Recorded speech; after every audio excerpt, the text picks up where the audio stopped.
नमस्कार, देशोन्नती संपादकीयमध्ये मी ऐश्वर्या शिंदे आपलं स्वागत करते। प्रचंड मोठा गाजावाजा करत अमेरिकन अध्यक्ष डोनाल्ड ट्रम्प यांनी अलास्कामध्ये रशियन अध्यक्ष पुतिन यांची भेट घेतली। पुतिन यांचे तिथे रेड कार्पेट स्वागत करण्यात आले। ट्रम्प आणि पुतिन यांनी एकाच वाहनातून प्रवास केला, परंतु या सगळ्या नाटकीपणातून साध्य काय झाले तर भले मोठे शून्य। रशिया युक्रेन समस्या काल जिथे होती तिथेच आजही उभी आहे। अमेरिका आणि युरोपियन युनियनच्या प्रचंड दबावानंतरही पुतिन माघार घ्यायला तयार नाही। खरे तर अलास्का भेटीनंतर भलेही युद्धविराम होणार नाही, परंतु युद्धाची तीव्रता कमी होईल।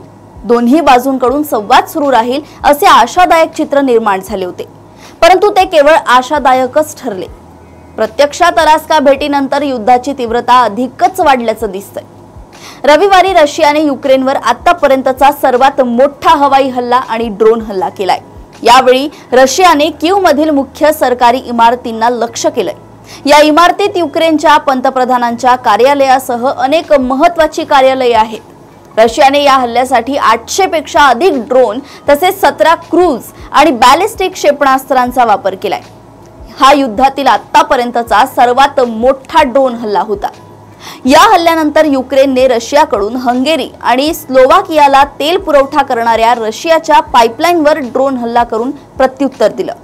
रशियाने आतापर्यंत युक्रेनच्या जवळपास 20% भूभागावर कब्जा केलाय आणि तो कब्जा सोडण्यास पुतिन तयार नाहीयेत। रशिया या भागांना आपला सामरिक आणि ऐतिहासिक वारसा मानतो।